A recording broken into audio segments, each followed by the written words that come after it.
DreAllDay.com. I mean, just so you know, before I get into the topic, I'm just saying what's up to the people coming in. We're going to be talking about confidence here today. How to be confident without being cocky or arrogant. And that's a question that I get asked a lot by a whole lot of people, so I think it needs to be addressed. So it's a great question.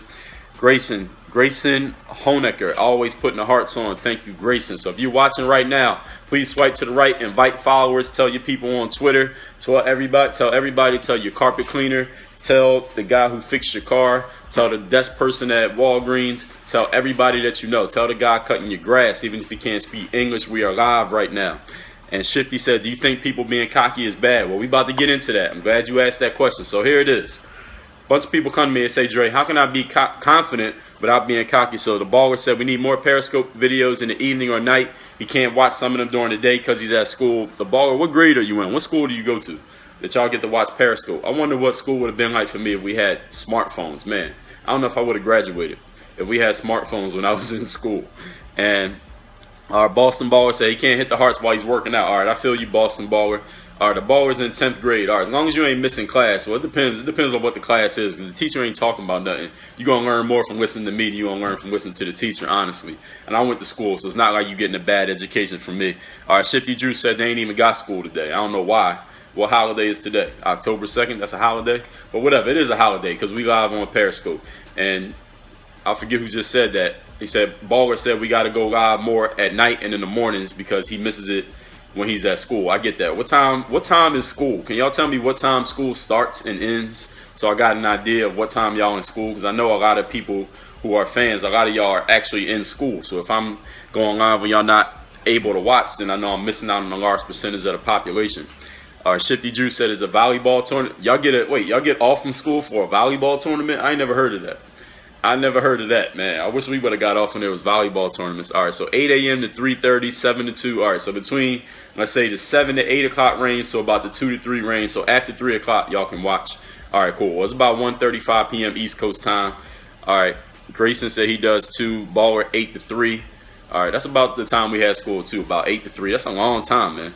8 to 3 is a long time to be in school. And we had school at that time too, but now as an adult that I'm not in school, I realize how much time that is. It's like 7 hours out of the day. You got an hour to go to school, an hour to go home. It's like damn near half your day you got to use going to school. So y'all better be getting something out of that. I don't know. Y'all better be getting something out of going to school. That's a long ass time to be in school and listen to somebody talk. But anyway, let's get to the point here, because I ain't going to take 9 hours, but we are going to get some information shared here. People ask me, how can you be... It is 1:35 p.m. East Coast time. Those asking that. All right, yeah, plus basketball practice. Exactly. We had the same thing. So we get out, we leave school like 5, 6 o'clock. But anyway, we're going to get into the topic now. I see y'all commenting, so I'm glad y'all are active. As I start talking, y'all like what I'm saying, please hit them hearts. The heart got to be beating. That's the only way we know you're alive. The heart's not beating is a problem. Any of y'all ever experienced your heart not beating? Exactly. You don't want that. You wouldn't be able to watch me on Periscope. You're going to be paying attention to the phone. I know that. So anyway. People say, Dre, I want to be confident. I want to improve my confidence. I want to have a high level of confidence. But how can I be confident without being cocky or arrogant? Or basketball players say, how can I be real confident and show my game without being a ball hog? Because then people call you a ball hog. They probably think you're cocky, or they think you too good because you're trying to shoot the ball too much. We're going to try to make it a general reference for everybody, even if you don't play basketball, because confidence is not just about being a basketball player. It's about being an individual. Here's the thing. I'm going to tell y'all the point first, then I'm going to give y'all some applications and maybe some stories as we go into it. Here's the number one thing from my perspective. There is no such thing as having too much confidence. There is no such thing as having too much confidence. Reason why is this. How many of you have ever in your life had an experience where your confidence was not high enough? If you ever had an experience where your confidence was not high enough for some reason, let's say you want to talk to a girl and you didn't have enough confidence. Now, if I'm saying something that has applied to you, hit the hearts. Have you ever tried to talk to a girl or a guy and your confidence wasn't high enough? You needed to speak in public, in front of your classmates or in front of some group or organization, and your confidence wasn't high enough, you could feel it. Or you went to go play a sport, play basketball, play football, play baseball, whatever sports you play, and in the game or in practice or in the tryout, your confidence wasn't high enough and you didn't display all your abilities, all your talents, all your skills that you knew you had, but for some reason you couldn't get them out because your confidence wasn't high enough. If you have experienced anything in life where your confidence level was not high enough while you were doing what you were doing, hit the hearts and let me know in the comments what kind of experience you went through where your confidence just wasn't high enough, because it's happened to everybody. I had situations growing up where my confidence was not high enough and it hurt me. It hurt me trying out for a basketball team. It hurt me trying to talk in front of my classmates. It hurt me trying to talk to some girl, or maybe thinking about talking to some girl and I didn't actually do it because my confidence wasn't high enough, even though I could tell the girl might have been interested in me, but my confidence wasn't high enough, so it completely cost me an entire opportunity because my confidence level wasn't high enough. All of you know what it feels like to not have enough confidence. Now, how many of you have ever had an experience where your confidence was just super, super high and you just went to an experience, your confidence was just super, super high, and I don't know, you got to tell me what happened when your confidence was super high. What happened? Any of you have had that experience, your confidence being super, super high? And now thinking about those two experiences, look at this. How many times have you had your confidence level not be high enough? That means just counting up, not high, but your confidence level not being high enough on this side. And then how many times have you had your confidence level being super, super high, where you're like, wow, my confidence is just on 100,000 trillion right now? I guarantee everybody watching this video, it's 6:40 in the UK. Thank you, Shermanator. I guarantee everybody watching this video, you have way more experiences of not having enough confidence than having too much confidence. I guarantee it. If there's anybody here who has more experiences having too much and not having enough, I want to know how you did it. But even me, I can say, adding up all the times growing up, there was way more experiences of not having enough than having too much. There is no such thing as having too much confidence. And let me see if I'm going to come up with a story to give y'all an example of this. But we all know, if you think about it, if you have, let's just think about the two extremes, because sometimes people, they kind of vacillate between these extremes of having too much confidence and not enough confidence. What are the benefits and the downsides, for lack of a better term, of having not enough confidence? If you don't have, let's start with too much actually. If you have too much confidence, what are the benefits of having too much confidence? Please, if you have some feedback on this, the benefits of having too much confidence, let me know. What are the best things that can happen when your confidence is too high? Or your confidence is super high, way above what it is normally, way above your normal amount of confidence? What happens to you? Number one, you're willing to try things that you otherwise wouldn't be willing to try. You're willing to give something a shot. In MHY it says better performance. You perform better in everything. You perform better in talking to people. You perform better at your job. You perform better making a sales call. You perform better playing your sport. You perform better if you're writing a research paper. You perform better in everything in your life when your confidence is 10 times higher than normal. Everybody knows this. If your confidence, let's think about you walking in the mall and you see a really attractive girl that you want to talk to, and your confidence is 10 times higher than normal. Are you going to approach that girl? Yes or no? Absolutely, you're going to approach her. Now, what's going to happen? We don't know. Maybe she got a boyfriend. Maybe she's not interested in you at all. Maybe she knows you because she thinks you look like her cousin, or whatever. It might not work out, but you'll at least approach her. You're willing to try. And when you're willing to try things and you go experience things, what it does is build emotional muscle. You build strength within. You build that internal strength, that confidence. You improve your confidence every time you do something with confidence. Your confidence is super high when you play in a sport. What happens? You probably score more points than you normally score in that sport. And when your confidence is super high to try out, what happens? Usually you make the team. Your confidence is super high when you're speaking to somebody who you haven't met before. Usually they believe you a whole lot more, even though you don't know any more information than you would have known normally. Just because your confidence is high, people can feel your energy. When your confidence is high, people believe in everything that you say, even if you don't know what the hell you're talking about. Why? Because they can feel your energy. Human beings, we pick up on energy very quickly in another individual. When somebody's not confident in what they're saying, we know it immediately. You could be a complete expert at your topic, but if you are not confident, people are not going to believe in anything that you say. For example, if you with a sales job and you learn every single thing about the product, you know everything about the service, everything about the company, everything about the competition, you know exactly how to do the whole thing. Trey Tom, Prince from Chicago, what's going on? You know exactly how to do everything, but you have no confidence when you're sitting down with your prospect.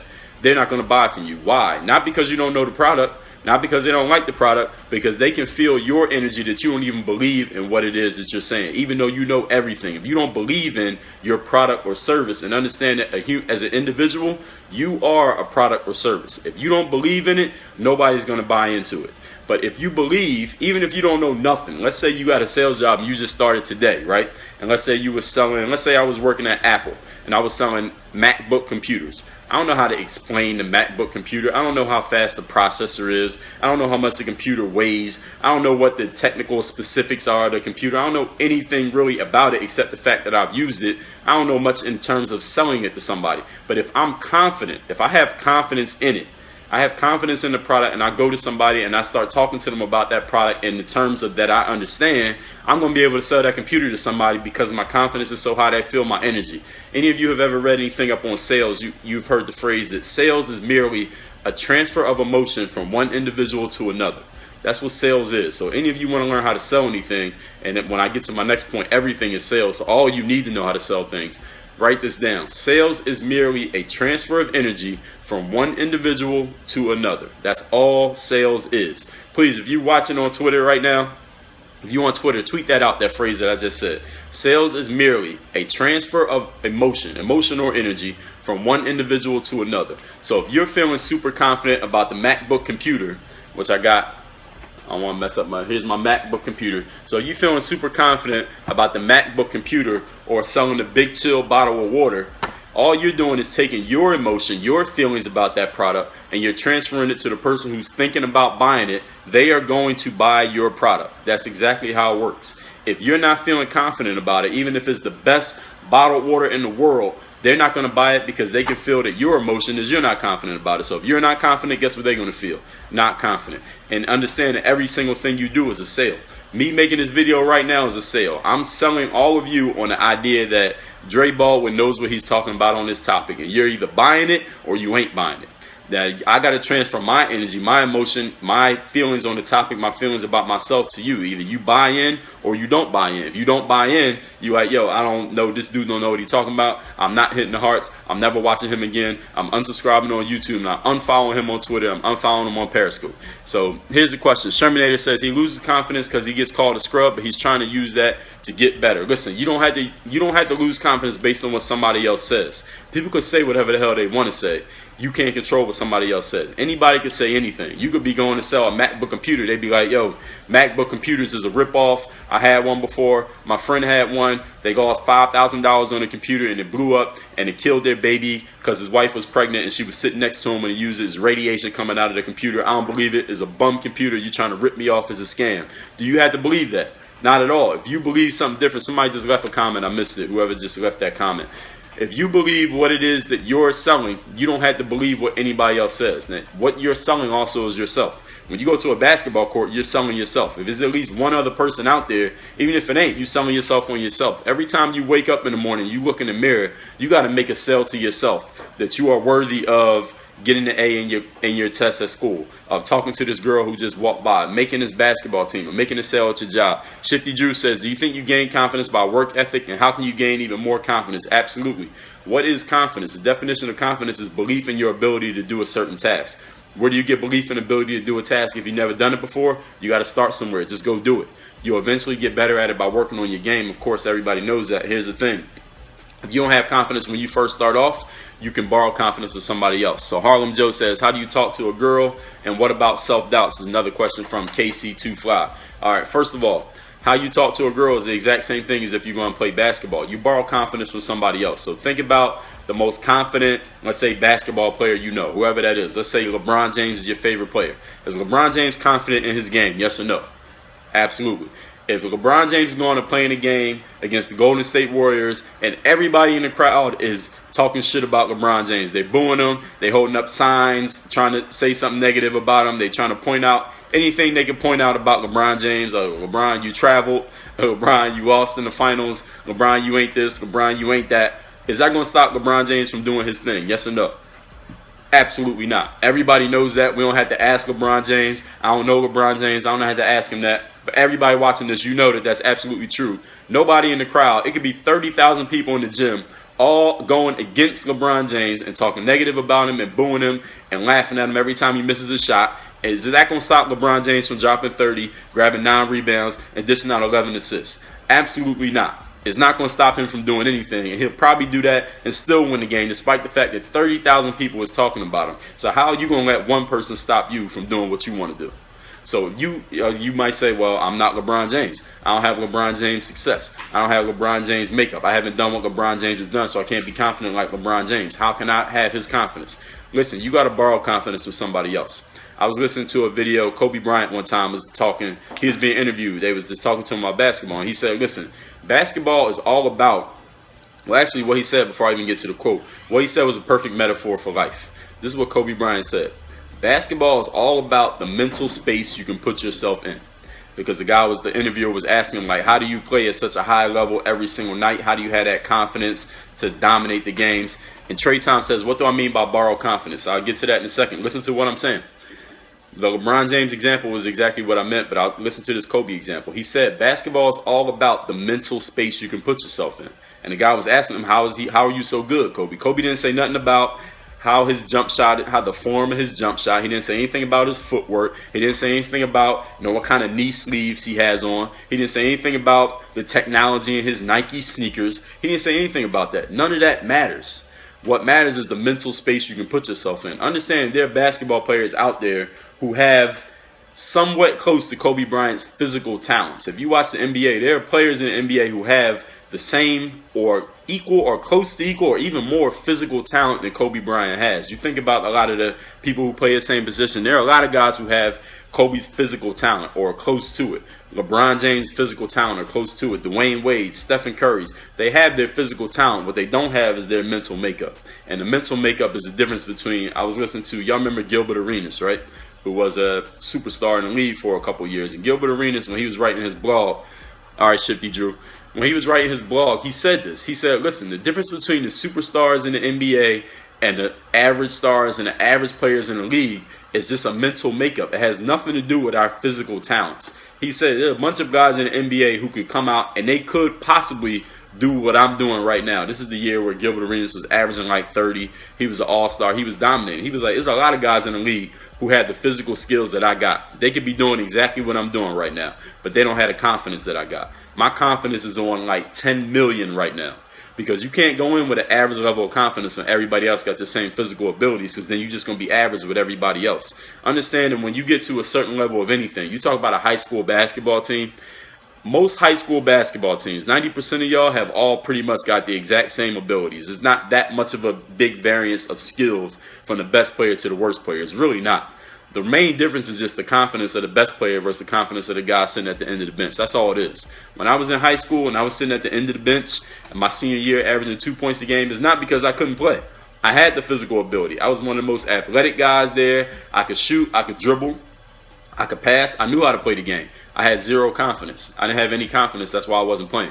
The best player on that team, he was not that great. Me and him used to play one-on-one before practice every day. And I would be going bucket for bucket with this guy every single day before practice. And that built my confidence. I'm like, yo, he's the best player on the team. This dude is all city. He went to a D1 college. And I'm like, yo, I could play with this dude. I'm playing with this dude every single day.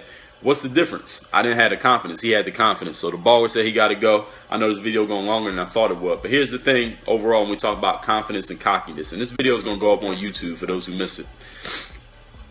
Cockiness and arrogance is just an opinion that somebody puts on you. So if your confidence is super high and somebody says, hey, you're cocky, or hey, you're arrogant, that's not something that has to stick to you. When another person calls you cocky or arrogant, that's usually because your confidence level is higher than theirs at a level that they couldn't fathom being. That's why they call you cocky. See, I would never call anybody cocky. I can't call anybody cocky because if I see somebody whose confidence is super high, I actually admire that. I say, you know what, they're probably going to get done whatever it is they're trying to get done because they have a super high level of confidence. Shermanator says, do you think it's better someone such as Steph Curry who is very modest compared to LeBron? What makes Steph Curry modest compared to LeBron? I don't understand that. See, that's the thing that I'm talking about, actually. And LeBron says he's the greatest in the world. He is the greatest in the world. He is. Is there a basketball player better than LeBron James right now? No. There is not a player better than LeBron James. So I don't understand how people say Steph Curry is modest, but LeBron James is, I don't know, they think LeBron James is cocky or arrogant. I don't understand that. I don't see that. I think they're both super confident. Now, Steph Curry might make more of a show of being humble or a show of humility. And that's the thing that people who get into the limelight or maybe get famous. Not to say that Steph Curry is not a humble or a guy with humility. Not to say that he's not. But here's the thing. he has to be super confident to play at that level. Stephen Curry's confidence is super, super, super high. Now, he might not come out and tell you that it's super high. He might not come out and say, listen, I'm the best player on the floor every night when I play. The only difference between LeBron James and Steph Curry is LeBron James will tell you to your face, listen, I'm the best player out here. I don't care what nobody said. Stephen Curry is thinking the exact same thing that LeBron James said. He just didn't say it. Because there's no way in hell Stephen Curry can play at the level that he plays without thinking that. I guarantee you it. If you ever meet Stephen Curry, you get to have a one-on-one conversation with him, ask him that question. I guarantee he'll confirm it. There's no way he can play at that level without being able to say, look, I'm the best player out here. He says it to himself every single day when he gets on the court. He just won't come out to the media and say it to everybody. LeBron James, the only difference is he don't have a problem telling you, listen, I'm the best player out here. I don't care what nobody said. I'm going to just tell you in your face. All right, so when it comes to borrowing confidence, like I said with the LeBron James example, nobody can stop LeBron James from being confident and doing his thing. Now, you might not have LeBron James' success, so you think to yourself that you can't do that, but yes, you can. Borrow LeBron James' confidence. If you about to go on the basketball court right now, if you were LeBron James, how would you walk onto that court? Let's say it's the guy on the sideline heckling you, talking trash to you all game. If you were LeBron James, how would you respond to that guy talking trash? How would you feel about it? How would it affect your game? Would it affect your game? Put yourself in the shoes of that person. So if you don't have the confidence, borrow the confidence of somebody else. You know what leadership is? You don't understand leadership when you're talking about being in a group. Somebody who's a great leader is able to take their confidence, because we talked about this. Sales is a transfer of emotion from one person to another. So let's say Michael Jordan, when he was on the Chicago Bulls. Well, we agree that Michael Jordan's pretty damn confident when he was playing, right? In his prime, which was a long time, Michael Jordan was pretty damn confident. Was Scottie Pippen's confidence as high as Michael Jordan's? Maybe, but he didn't have the skill level on Michael Jordan. Here's the thing. When you were on a team with Michael Jordan, you didn't have to be super confident, because guess what? Michael Jordan's confidence transferred to everybody on that team. And everybody was able to play at a high level because they all knew in the back of their minds, I got Michael Jordan here. If anything goes wrong, Mike got it. If we need a bucket at the last minute, Mike got it. We need somebody to make a stop at the last minute, just make a huge play. I don't care who it is they got to make a play against. Mike's going to make that play. That emotion of confidence, that energy of a super high level of confidence that's unbreakable and unshakable, he transferred that confidence to everybody on the team. And that's why they were able to win. Everybody didn't have Mike's skill, but they all had Mike's confidence. That's how they were able to perform the way they did as a team. Look at LeBron James. He took the Cleveland Cavaliers to the finals last year. They didn't even have two All-Stars. There are two guys who make $80 million who weren't even playing. He took that team to the NBA Finals. They beat the Bulls. They beat the Hawks. They beat the Celtics without those guys. Well, they had Kyrie for most of that. They went to the finals, won 2 games in the finals playing against the Golden State Warriors. How did they do that? When they had one guy, they had one All-Star on that team. How did they do that? The Warriors had multiple stars. They had at least 2 All-Stars, but they had multiple star players on that team. The Cavs were severely outmatched when it comes to talent in the NBA Finals. How did they do that? Because LeBron James' confidence transferred to everybody else on that team. So you had to become that person. How would LeBron James carry himself? How would Michael Jordan carry himself? Whatever it is that you're doing, if it's not sports, who's the most confident person you know? Or know of. Maybe you don't know anybody who's super confident. Who do you know of? Y'all got the internet. Who do you watch online? Whose books do you read? Whose TV shows do you watch? What movies do you like? It might be not even be a real person. It could be a fictional character. Tony Montana. Marlo off The Wire.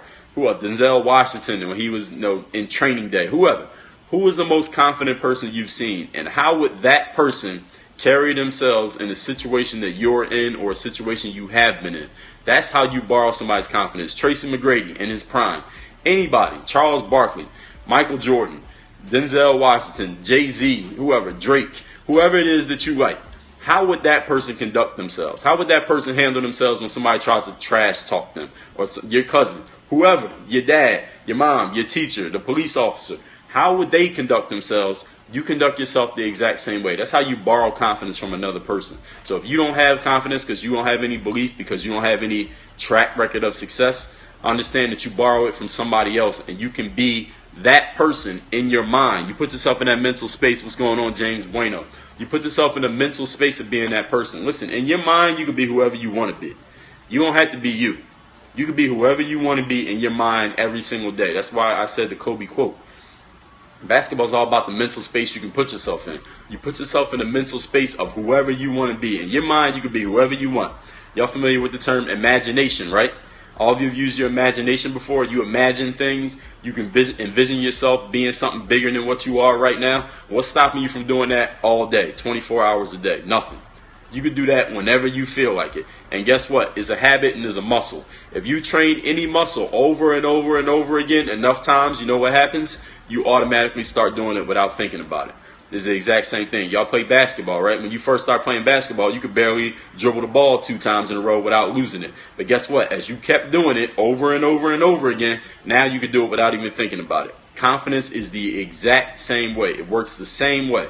You exercise a muscle enough, you'll start using it without even thinking about it. Confidence is a muscle. Confidence is not something that you buy at the store. It's not something that you do every once in a while. It's something you do every single day, every single moment. At first, you're going to have to remind yourself about it over and over again, but eventually it's going to get to the point where you do it without even thinking about it. So that's how you become confident. Now, as far as the cockiness, arrogance thing, again, it's a label that somebody puts on you. People only call you cocky or arrogant when they think your confidence is so much higher than theirs that they can never understand how confidence could be that high.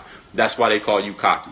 If somebody's calling you cocky, it's just because their confidence level could never be as high as yours, and that's their way of, that's kind of like sour grapes. It's just their way of saying, oh, the only reason his confidence is so high is because he's cocky. So they kind of make it a negative thing, which makes them feel better about themselves. That's all it is. People will put a negative label on you when you're too much better than them because it makes them feel better about their lack of achievement or lack of confidence or lack of whatever it is that you got. It's just like if somebody comes out and they say, I want to make $1 million, but 10 years go by, they didn't make their $1 million, and they see somebody who did make $1 million, they're like, oh, well, he made $1 million, but oh, he only got it because his parents helped him out, or he only got it because he's lucky, or he only got it because he got lucky, or he only got it because he lives in this street and I live on this street, or he only got it because he's white and I'm black, or he only got it because he's a male and I'm a female. People will come up with these rationalizations to make themselves feel better about themselves. It has nothing to do with you. When somebody says something negative about you, it has nothing to do with you. It has a whole lot more to do with them. Anytime somebody says something negative about another person, they're telling you more about themselves than they are about that other person. And understand that when somebody tells you something negative about somebody else, they're going to say the same thing about you when you're not around. Understand that. So when somebody calls you cocky or arrogant or any kind of negative thing somebody tries to put on you because you're trying to better yourself, that is their way of rationalizing the fact that they're not willing to do what you're willing to do. So when your confidence is super high and somebody calls you cocky, that just means that person is not willing to be as confident as you are. So they call you cocky because they want to bring you back down to their level so they don't feel by themselves anymore. Because if everybody's confidence is this high and I'm standing here by myself and my confidence here, I'm going to call all y'all cocky and arrogant because it makes me feel okay for the fact that I'm not willing to rise to your level. That's what it means when somebody calls you cocky or arrogant. It doesn't mean there's anything wrong with you. It means there's something wrong with them. That's why they're saying it. Now, Kobe Bryant wouldn't call you cocky, would he?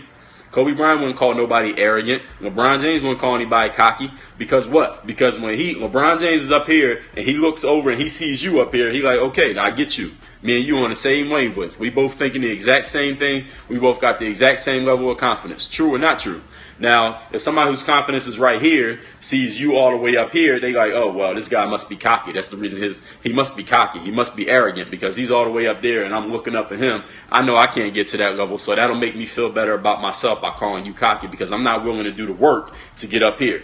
How many of you play basketball, you work on your game a lot, and you got friends who kind of make fun of you or talk shit about you because you're always practicing?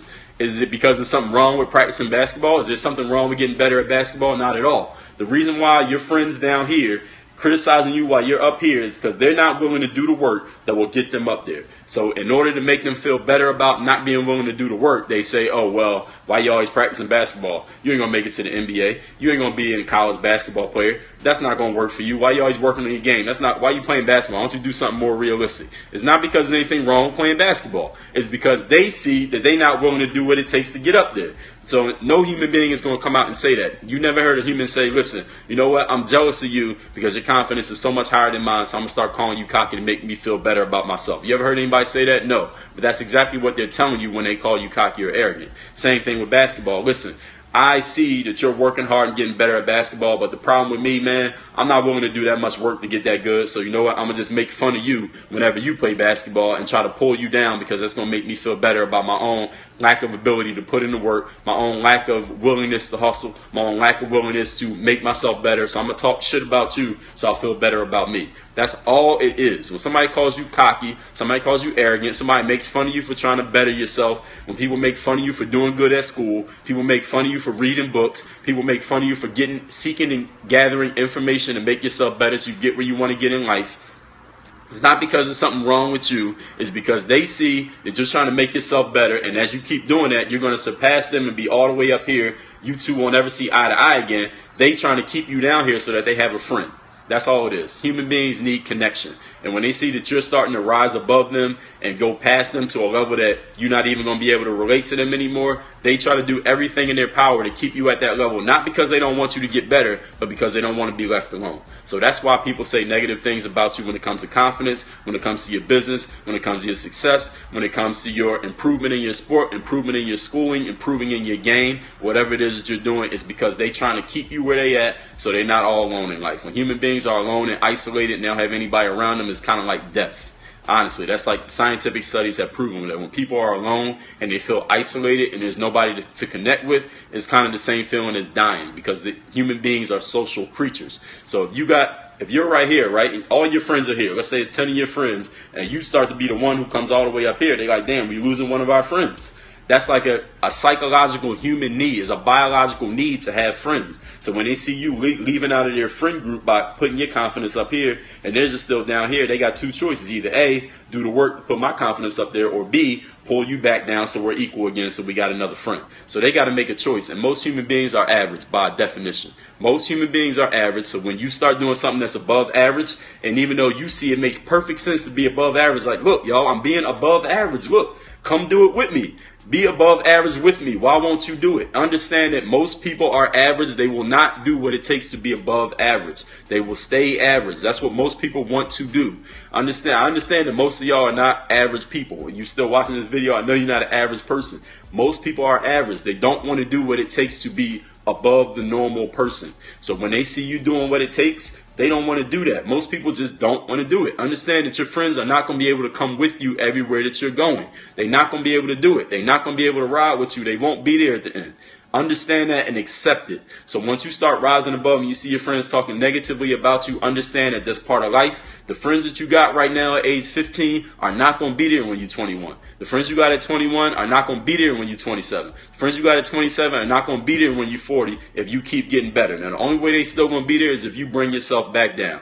Understand it is a fact of life. Is a harsh reality. The friends I had at 15, I wasn't talking to when I was 21. Friends I had at 21, I wasn't talking to as many of them when I was 27. The friends I got at 33, a lot of them wasn't around 10 years ago when I was 23. It's just how it goes. You make new friends, because if you keep rising, you're going to keep leaving the average group where you were behind. Because if you were 15, you're right here, you rise up and get confidence, a lot of those people are going to stay right there. So now you got a new group of friends. When you rise up again, a lot of them going to stay right there. Now you got a new group. You rise up again, a lot of them going to stay right there. You got a new group. That's how it goes in sports, in business, in personal development, in relationships, in life. Every time you move up, you're going to leave a whole bunch of your old friends behind. You're going to have to make new friends. So if you're challenged, if you really need to stay with your friends that you're with right now, understand that you are asking yourself to be average. You're going to be average for the rest of your life if you need the people that's around you right now. I don't care how old you are. I don't care if you're 85. The friends that you got at 90, if you keep getting better, are not going to be there. Now, if you want to stay average, the friends you got at 85 will still be there when you're 90, because you're going to be average right along with them. Now, if you want to get better, you're going to have to leave those people behind. If you're 15, you're going to have to leave some people behind and get to 16 at a higher level. And if you want to stay at the same level, you're going to have the same friends for the next 30 years of your life. It is very rare you keep the same group of friends from your teen years to your adult years. Things just change. Ask your parents. He said, how can you add new people to your circle when there's not many people to add? Read books, watch YouTube videos, follow the people who are talking about the stuff you want to know. Follow Dre Baldwin, follow E.T., follow the Grant Cardone, follow, who else? Follow Napoleon Hill, he's dead. Follow Tony Robbins, follow Zig Ziglar, but you can watch their stuff on YouTube is what I mean. So if you want to get rid of some people in your life, get rid of them. It ain't no thought about it, just do it. Follow people by proxy. So you can do it by proxy. So even if I don't know somebody, listen, Tony Robbins is in my circle, Napoleon Hill's in my circle, Zig Ziglar's in my circle. I never met none of these guys, but guess what? I watch them every day. I read them every day. So that's how they become part of my circle if you don't have them around you.